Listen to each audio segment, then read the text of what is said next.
good, and so does Saturday. It will be a warm and dry day, but on Sunday we will have the impacts from the strong cold front coming through the southeast, and we'll be watching for the potential of severe weather. I'll have all the details coming up. Right now on News Channel 6 at 7, a relief grant to help those affected by Hurricane Helene, which counties qualify and how you can apply. And the Foodies Food and Culture Festival is back in Augusta. We'll have a live look at the festivities as your News at 7 starts right now. Live from Television Park, this is WJBF News Channel 6 at 7.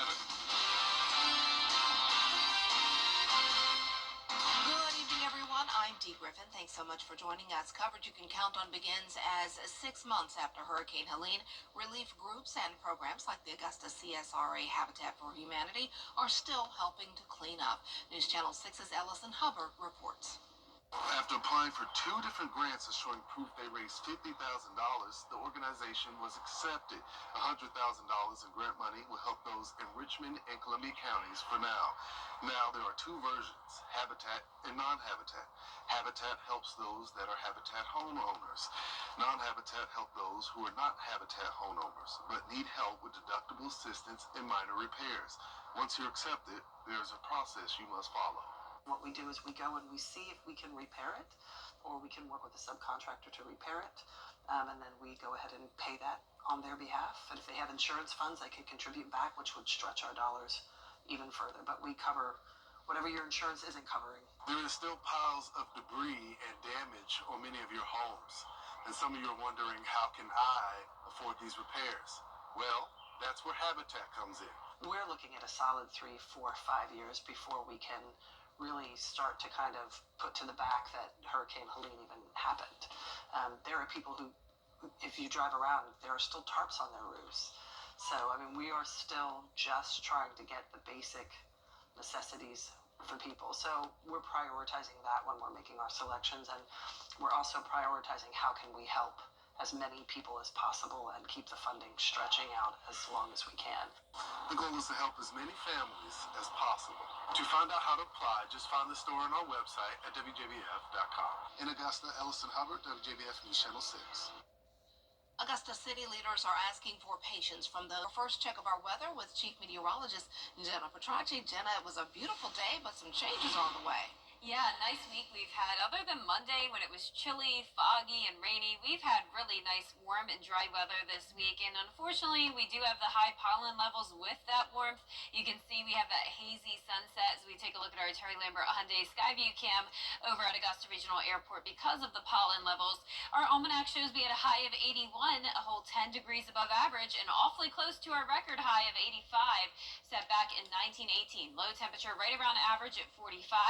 No rain today. Around the CSRA, temperatures are at least around 1 degree warmer than yesterday, some spots 6 degrees warmer, and several places did top off at the 80-degree mark. Now that the sun's getting ready to set, we're falling down into those low to mid 70s. Wrightsville at 76, 75 in Sparta, Washington you're at 74, and 75 in Saluda. You can see the clouds have cleared for the most part. Still some cloud cover here and there, especially to the south of Burke County. Overall tonight will be partly cloudy. We'll continue to see some clouds come in from the west.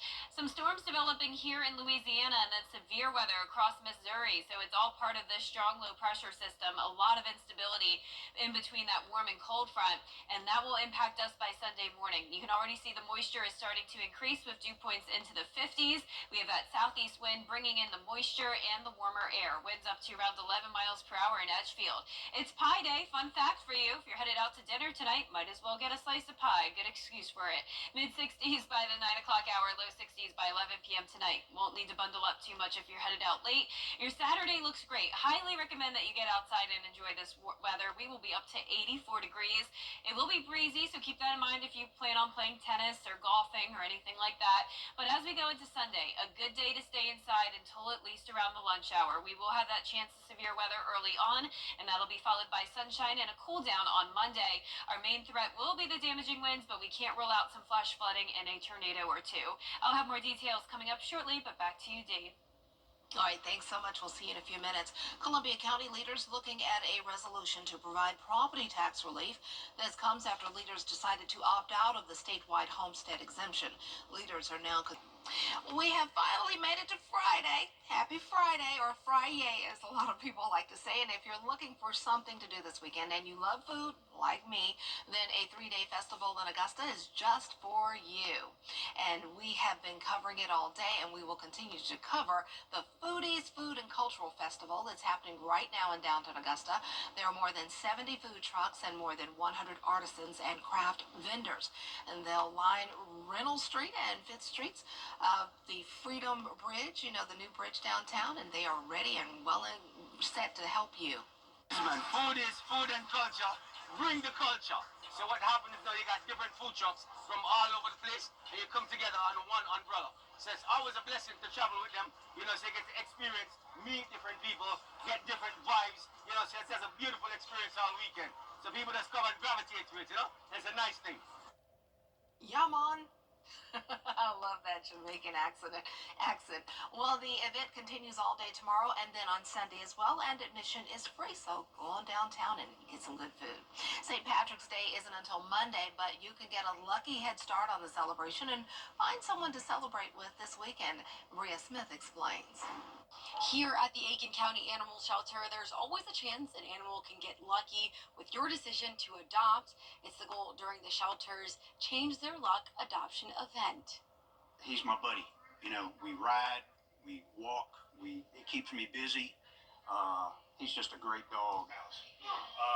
Played with him, brought him a couple of toys. Just 2 months ago, Duke had nowhere to call home, and his adopter, John Downs, felt he'd no longer experience the companionship a dog gives again. I'm turning 68 this summer, and I've had a lot of dogs, since I was 6 years old.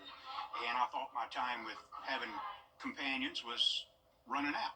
But after losing the 3 I'd had previously, and then we saw him, and my wife said, you need to go get him. Saturday from 11 to 4 in the afternoon, you'll have the chance to connect with 4-legged friends of all kinds.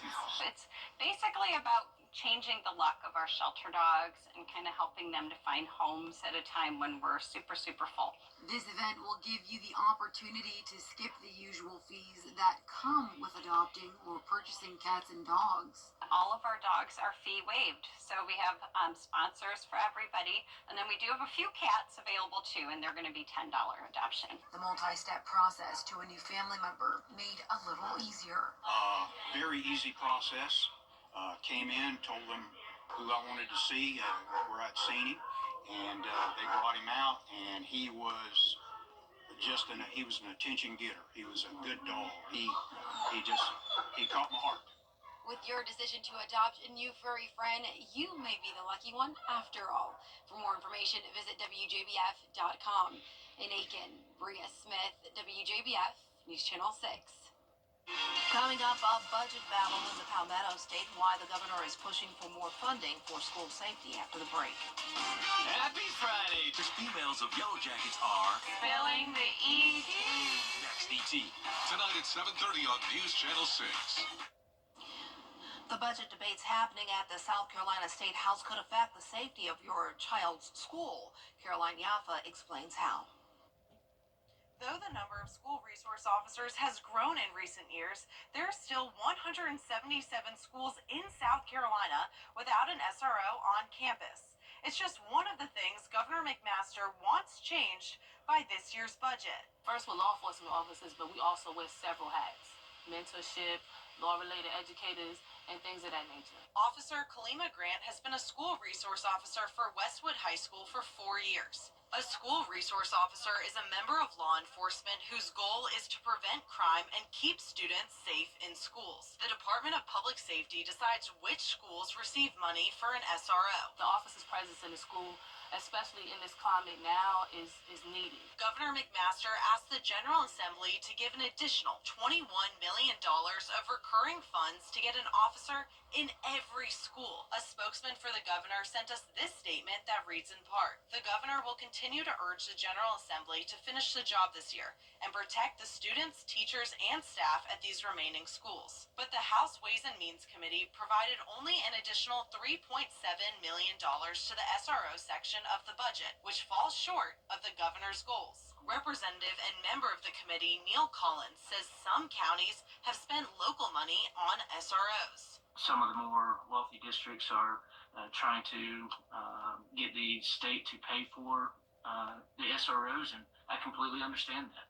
And I'm not opposed to that. It's just we're trying to get our arms around what exactly is the situation. Grant says it's crucial to have an SRO in every school. I lead a female mentorship group here called Ladies of the Castle. I know for a fact that I've impacted lives, and that is the most rewarding. Representative Collins says his main goal for this budget cycle was increasing the teacher starting salary. In Columbia, I'm Caroline Yaffa. Some people hear the name Good Gold standard. Give us a call or visit us on the web. We're here to help.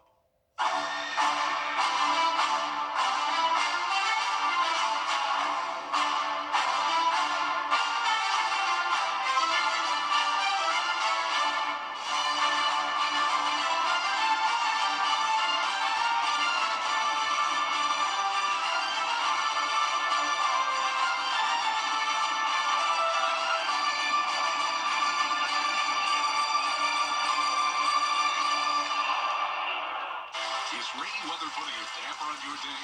Enter to win your very own live Viper 6 umbrella today. Visit WJBF.com and click on Contests and fill out the entry form for your chance to win. Getting your hands on a live Viper 6 umbrella has never been easier. That's right. Lucky winners will be announced weekdays on News Channel 6 at 6. Who knows? It could be you. Sponsored by Busby's Heating and Air. When quality matters, call Busby's. Trusted since 1945. Next 18, Wendy Williams conservatorship 30 on News Channel 6.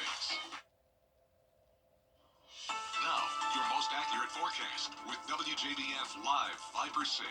Welcome back. Thank you for joining me on this Friday evening. I hope you have a great week so far, and I hope you're getting excited for a nice warm weekend, but we do have that chance of severe weather on Sunday, something to definitely take seriously, and I'll break down all the details coming up in just a few moments. But right now on our Terry Lambert Hyundai Skyview cam, we do have mostly cloudy skies here in Swainsboro as that sun is setting. Official sunset at 7:35. We're sitting at 75 degrees, feeling like 77 with a south wind of 7 miles per hour. Lots of sevens, that's the trend today, but a lot of us did get up to the 80-degree mark, so around 10 degrees above average. And as for our satellite and radar, we're seeing some passing clouds. So tonight will stay partly cloudy but dry. Out to the west of us, that's where we have that powerful cold front taking shape. Already seeing severe storms across Missouri, and then another cluster of storms popping up here in Louisiana. So once that cold front comes through, we will see those impacts on Sunday morning. But on Saturday, the main story is the warmth. We'll have that south wind coming in with temperatures soaring into the mid-80s in some spots. A great day to be outside, but remember to stay hydrated if you are going to be doing any strenuous activity. It will be feeling very warm for the first time in a while. We'll be in the mid-80s. 83 by 4 p.m., mostly cloudy and breezy. And then as we go into Sunday, that's when we'll see the severe storms move into our neck of the woods. But for Saturday, there's a high risk of severe weather for parts of Alabama and Mississippi. This is the first time since April of 2012 that there's been a day 2 high risk issued. So if you have friends in this area, be sure to give them a call tonight. Make sure they know to stay in their safe place on Saturday. There's definitely a good likelihood of some long-lived and powerful storms coming through. And then even outside of that, a moderate risk, including parts of Atlanta. You can see that this just gets chipped away at. It goes from an enhanced risk down to a slight and then a marginal as we get to the CSRA. So as usual, this system will be losing a lot of its intensity as it passes through the CSRA, but we will still be in a slight risk on Sunday until around 3 o'clock in the afternoon. Our main threat will be the damaging winds, but we also can't rule out some flash flooding and a brief tornado or two. The futurecast tonight at 8 o'clock showing that southeast wind, partly cloudy skies, staying dry but mostly cloudy on our Saturday. So once again, nothing to worry about on Saturday. It'll be a great day to be outside, but then as we go into Saturday afternoon, that's when our friends out to the west are going to be dealing with these strong storms and unfortunately most likely a lot of tornadoes. As we go through time, this is now around 1 a.m. on Sunday. That's when we'll be impacting Atlanta, and then as we get to around 4 o'clock in the morning, it will be into the CSRA. Definitely losing a lot of its fuel, but still that potential of short-lived and brief tornadoes. So we'll be watching that very closely with you on Sunday morning. Here's a closer look at home, 4 a.m. So our northwestern counties will have that higher chance of seeing a tornado or two. And then as this pushes through the CSRA, it does lose some of its intensity, but still seeing those cells indicating the damaging wind threat possible, quarter-size hail, and still can't rule out a tornado even in some of our southeastern counties. This is in and out pretty fast, so by around 2 o'clock in the afternoon, things are looking much better. The second half of your Sunday will actually be clear. So the main threat here will be the damaging winds, a low to medium chance of tornadoes, hail, and flooding. So you just want to stay weather aware on Sunday. Make sure you have a way to receive warnings. Keep your phone charged overnight in case you lose power. And keep in mind that some vulnerable trees could go down with winds gusting up to 45 miles per hour, even outside of severe thunderstorms. Now, we're also going to see that heavy rain come through, and rainfall totals will be between around 1 inch to 2 inches, but we can't rule out some places get over 2 inches of rain in places that do see those heavier downpours. Now, your 10-day forecast is showing us go back to sunshine on Monday, which is St. Patrick's Day, a brief cool down there into the upper 60s, and then we're into the upper 70s throughout the middle of next week, and the first day of spring will come on Thursday with our next chance of rain. All right. Well, be careful through this weekend, definitely, and you'll be here to keep us posted. Yes, I will. All right. Well, tomorrow's weather is perfect for coming out to the Lynx Incorporated's 3rd annual Black Family Wellness Expo. During the event, there will be health and dental screenings, important information for teens about violence and human trafficking, as well as tutoring services and insurance information, and a whole lot more. And there will be a DJ and line dancing. Where them fans at? You all know the song and the dance. Well, it's all for free, and there will be food trucks, giveaways, and prizes. The event is from 9 a.m. until 12 noon at the Henry Brigham Community Center at 2463 Golden Camp Road in Augusta. Again, it is free, and it's for the entire family. This is sponsored by the Augusta chapter of the Lynx Incorporated. We'll be right back. He's Mayberry Sheriff without a gal. Hello, Doc. Will Andy go a courting with Bachelorette number 1? She's a real nice lady, Pa. Number 2? Oh, that girl can do everything. Or number 3? I'm getting goosebumps just thinking about it. Play along in the game of love. Just think, one of them might be the next Mrs. Andy Taylor. On the Andy Griffith Show. Weeknights starting at 8 on MeTV. WJBF 6.2. I am Mary Morrison with Years, thousands of people have gotten their hands on one. And who knows, you could be next. Win your very own Good Morning Augusta coffee mug at WJBF.com/coffee club. Sponsored by Honda Cars of Aiken. Get clear, accurate stories that don't waste your time at WJBF.com. The WJBF Live Viper 6 Skyview Network is sponsored by Terry Lambert Hyundai. Low prices, big selection, and committed to quality customer service. President. Then, the fierce females of Yellow Jackets are Spilling the ET. Next ET. Tonight at 7:30 on News Channel 6. Get the latest video in one click at WJBF.com. Eggs too expensive?